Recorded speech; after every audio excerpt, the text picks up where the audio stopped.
যে আমরা এখন মালদা মুর্শিদাবাদ গেলে সহজেই আমরা কল্যাণী এমসের সামনে দিয়ে উঠি। ওই মোড়টার নাম কি ভাই?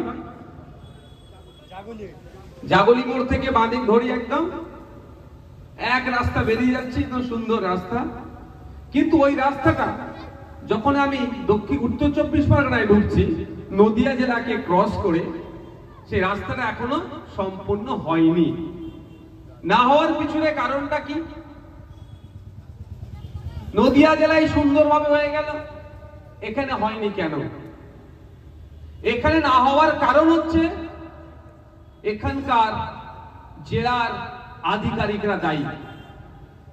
এখানে না হওয়ার কারণ এখানকার এমপি এমএলএরা দায়ী।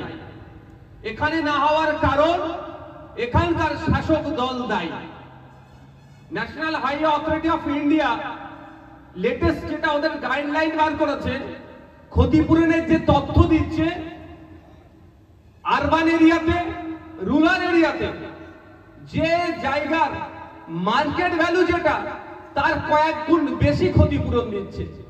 আপনি নদিয়া জেলায় যদি দেখেন, যার 1 শতক জায়গা আছে সে 8 লাখ 10 লাখ টাকা ক্ষতিপূরণ পাচ্ছে। আর আপনাদের এই আমডাঙ্গায় উত্তর 24 পরগনায় দেখুন, যার 10 শতক জায়গা আছে সে 25-30 হাজার টাকা তার হাতে ধরিয়ে দিচ্ছে। তাহলে মধ্যখানে টাকাটা কে লুটছে? কে লুটছে আমি আপনাদের বলি, এর ডিএম কে জবাবে দিতে হবে। কাকে? ডিএম ভালো করে জানে টাকাটা কে নিচ্ছে, এমএলএ এমপিরা ভালো করে জানে, লোকাল জনপ্রতিনিধিরা ভালো করে জানে। এটা নিয়ে যারা প্রতিবাদ করছে, স্বাভাবিক ব্যাপার ভাবে ভারত সরকার যখন ক্ষতিপূরণ বেশি করে দিচ্ছে, আমি আপনি কে সেখান থেকে কাটিং করে নেবার? এরা তো বিধবা ভাতা ছাড়ে না ভাই। বাপ মোর বেঁচে আছে, মাকে স্বামী হারা দেখিয়ে বিধবা ভাতা তুলে খাচ্ছে। আর আপনার এখানে হাইওয়ে এক্সটেনশন হচ্ছে, ক্ষতিপূরণ যেটা পাওয়ার দরকার সেটা নিয়ে নিচ্ছে। যে প্রসঙ্গ আমি বলছি সেটা হচ্ছে যে যারা প্রতিবাদ করছে তাদের মধ্যে বেশ কয়েকজনকে ইললিগালি তাদেরকে মিথ্যা মামলাতে তাদেরকে গ্রেফতার করেছে। আমি খবর পেয়েছি, আমি যোগাযোগ করছি, তাদের জামিনের ব্যবস্থা আমরা করছি, চেষ্টা চালাচ্ছি। তাদেরকে নিয়ে আগামী দিনে বৃহত্তর আন্দোলনে আমরা নামবো। তবে তাদেরকে যেভাবে হুমকি চুমকি দিয়ে, টাকা তো গিলে দিয়ে খেয়ে নিয়েছে, এখন ভারত সরকার টাকা পাঠিয়ে দিয়েছে। এই বিষয়ে দেখবেন অর্জুন সিং কথা বলবে না। কারণ অর্জুন সিং কেন কথা বলবে না বলুন তো? ও আজকে আছে, কালকে আবার এদের দলে হয়ে যেতে পারে। হয়তো গতকালকে থেকে একসাথে মাল তুলেছিল, মাল নিয়ে এখন ওইদিকে চলে গেছে। শুভেন্দু অধিকারী কথা বলবে না। বলতে হবে আমাদেরকে, এখানকার মানুষ ক্ষতিগ্রস্ত হচ্ছে, তার হকের প্রাপ্য যাতে পায় তার জন্য আমাদেরকে চিৎকার করতে হবে। যাদেরকে অনৈতিকভাবে অবৈধভাবে গ্রেফতার করে রেখেছে তাদের আমরা প্রতিবাদ জানাচ্ছি। আমরা সরকারের কাছে চাইব অবিলম্বে তাদেরকে নিঃশর্তে মুক্তি দেওয়া হোক। অন্যথায় আমরা আইনি লড়াই করে তাদেরকে জামিন করিয়ে মালা পরিয়ে তাদের বাড়িতে পৌঁছাবো এবং তাদের হয়ে আমরা লড়াই করব। আর একটা কথা না বললে থাকতে পারছি না, আপনাদের পার্শ্ববর্তী এলাকা নৈহাটি, মাত্র 17 বছরের একটি ছেলেকে জানেন তো আপনারা ঘটনা কিভাবে নৃশংসভাবে তাকে কিন্তু খুন করেছে।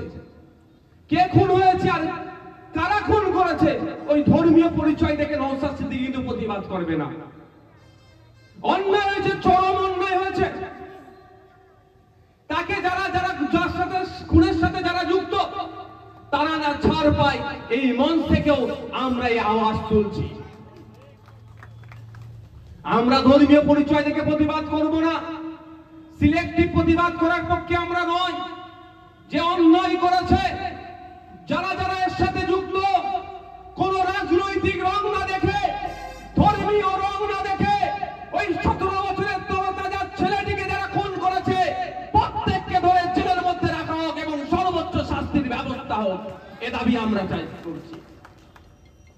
আরে ভাই, আমি যতটুকু খবর পেয়েছি, শহরের দিকে বাড়ি, গ্রামের দিকে ঘুরতে এসেছে, আম বাগান দেখেছে, হয়তো লোকের আম বাগানে তো আম পাড়তে গিয়েছে।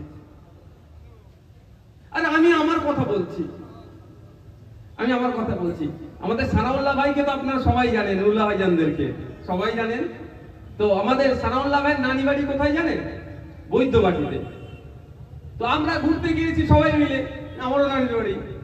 তো ভাইয়েদের নানির বাড়ি শেষ করতে মাঠ আর মাঠ। তো আমরা নানির বাড়ি যাওয়া মানে মামু তো রেডিমেড পাওয়া যায়, জানেন আপনারা, নানির বাড়ি থেকে মামু রেডিমেড। তো মামুদের সাথে পাল্লায় পড়ে মাঠের দিকে ঘুরতে গিয়েছি, আর ট্রেন লাইন আছে এই বৈদ্যবাটি যেটা যাচ্ছে। তো মামু এবার কিছু দূর গিয়ে ঘুরছি, দেখি একটা ওই পানি ফল চাষ হচ্ছে। আমাদের এদিকে কিন্তু ফুরফুরা শিল্পের দিকে পানি ফল চাষ হয় না। তো আমি মামুকে আমরা বললাম, মামু পানি ফল কি একটু তুলবো? মামু বলেছে হ্যাঁ তোলো না, আমাদেরই লোকজন, অসুবিধা নাই। আমি জিজ্ঞাসা করেছি আমরা যে মামু পানি ফল তুলে খাবো? বলছে হ্যাঁ তোলো, আমাদেরই লোকজন। এবার এপারে যখন তুলছি দিকে ওপার থেকে চিল্লাচ্ছে, কারারে কারারে, ধর ধর ধর। আমরা দিক দিয়ে ছুটে পালিয়েছি। তো কথা হচ্ছে, আমরা কি ইচ্ছাকৃতভাবে চুরি করার জন্য তুলতে গিয়েছিলাম? ভালো লেগেছে দুটো পানি ফল তুলে খাবো। কারো ভালো লেগেছে একটা আম পাড়তে গিয়েছিল, তোকে পিটিয়ে মেরে দেবে ভাই, এটা মেনে নেওয়া যাবে? আর অসভ্য বর্বরদের রাজনীতির কথা বলবেন না। ওরা রাজনীতি করতে এসেছে, ও ভোট মিটে গেলে ছেলেটার কথা ভুলে যাবে। যদি এরা সত্যিকারের অর্থে হিন্দুরই যদি পাশে থাকার ইচ্ছা থাকতো এদের, তাহলে সোদপুরের তিলোত্তমা এতক্ষণ পরে তার বিচারটা পেয়ে যেত। সিবিআই বলছে তিলোত্তমাকে যেখানে খুন করা হয়েছিল, যে করিডোর ছিল, 54 থেকে 55 জন ওই সময় ওই করিডোরতে যাতায়াত করেছে, কিন্তু সিবিআই একজনকেও চিনতে পারছে না ওগুলো কারা হতে পারে। দিল্লি